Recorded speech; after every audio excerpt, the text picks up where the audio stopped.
Hey guys, welcome back to the channel. Right now I have the Pulsar X2V2 in both size 1 and size 2. The main difference from the X2V2 and the old X2 is going to be the internal click design, the internal infrastructure of the mouse. Both Mouse 1 and Mouse 2 now feeling better than my Bruce Lee Founders Edition, but I do have a very good copy of the Bruce Lee Founders Edition, so would I necessarily run out and swap to the X2V2 without wanting that 4K capability? I might not, just because my Bruce Lee feels that good. But I do have to say, objectively speaking, the click infrastructure does feel a lot better on X2V2. It's a much more enjoyable experience, both on the downstroke of Mouse 1, as well as the feeling of when the plastic from Mouse 1 and Mouse 2 comes back up to its original resting position. The switches don't sound or feel as hollow. They feel, once you get used to them, more like a switch that you would expect from Razer's optical switches, something that feels more akin to a standard mechanical mouse with very good switches. It does have the new Pulsar encoder. I think the encoder feels very good. It is quite light, it's fast, it's definitely better than the encoder that I have on my Bruce Lee Founders Edition. It doesn't feel as scratchy or rough. It's very smooth, but also very tactile. Mouse 3 does have the new indirect click structure, click mechanism that does make Mouse 3 feel like it is a little bit more enjoyable to spam compared to my Bruce Lee Edition. And I'm assuming that the overall build quality will have an improvement in that as well with its high quality ball bearing. It does have a Nordic MCU, which will have improved battery life as well as performance. The weight is reduced ever so slightly to 53 grams in my medium, 51 grams in my mini. And the mouse does have a base price of $99.95. The X2V2, however, will be compatible with a dongle that will be released in the future for 4K Hertz performance, which the original X2 unfortunately does not support. Just to go over the weight of my Pulsar X2V2 versus the X2, I do want to let you guys know in the Bruce Lee Founders Edition, I do have the Superglide V1s on the mouse currently, and you guys can see it comes in at 60 grams even. Moving to the size 1, which does have the default PTFE, it comes in directly at the advertised weight of 51 grams.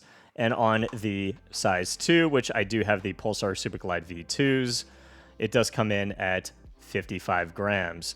What I can say is that if you guys have a Bruce Lee Edition X2, you guys are not concerned about 4,000 hertz polling rate. You're content with 1,000 hertz.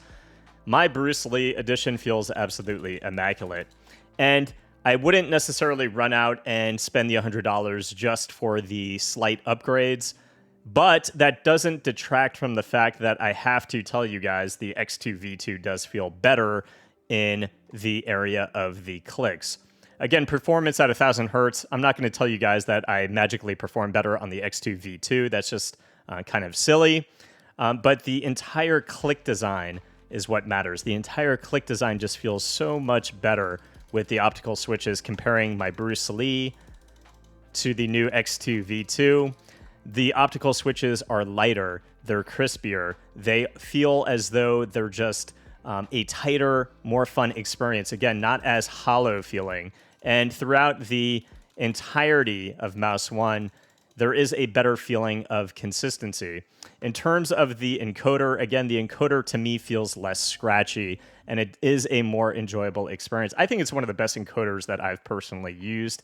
It has a very light but tactile both uptake and downtake, so you do feel these nice, tight little steps as you are scrolling up and down, and that indirect Mouse 3 button mechanism does make Mouse 3 much less dense feeling than my Bruce Lee Founders Edition. I don't know if that will be consistent comparing it to your Pulsar X2, but it is, comparing these side by side, a much more enjoyable experience on the X2V2. So what are you getting? You're getting some weight shavings, you're getting the future-proof performance for 4K Hertz on the Pulsar X2V2, and you are getting an overall click design that feels phenomenal.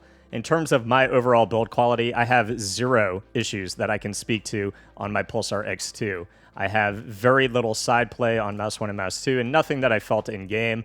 And then in terms of the side buttons, a little bit of pre-travel, a minor bit of post-travel, and likewise on mouse 1 and mouse 2, a little flex in the plastic, which could be conceived as pre-travel. Overall, barely any post-travel. Again, a Pulsar X2 Bruce Lee edition in the feeling in the area of the coating. I would say it is on par, if not equal. It feels very good, very grippy in the hands. One of the best coatings, I think, on a mouse right now. And if I was to point you in the direction of either buying an X2V2 or an X2 right now, I would buy the Pulsar X2V2 hands down any day of the week. It just feels like a better experience. But again, if you have an X2, that's where it's a little bit more tricky. If you have an X2, you're happy with the quality, I wouldn't necessarily run out and spend the $100. But if you're maining it, it's certainly a consideration. Again, a lighter weight and an overall click design that is just quite better than the Pulsar X2. So guys, that is it for this video. The Pulsar X2 has been in my top 5 since it has released. It is a mouse that I continue to go back to. The X2V2 is a slightly revamped, a slightly modified, and slightly better version of that. If you guys want to see a full video of the Pulsar X2, you can always go back and look at a few of my videos that I have, particularly on the different iterations of the Pulsar X2. I hope it helped, guys. If it did, please leave a sub to the channel. I'll see you guys in the next review. Peace.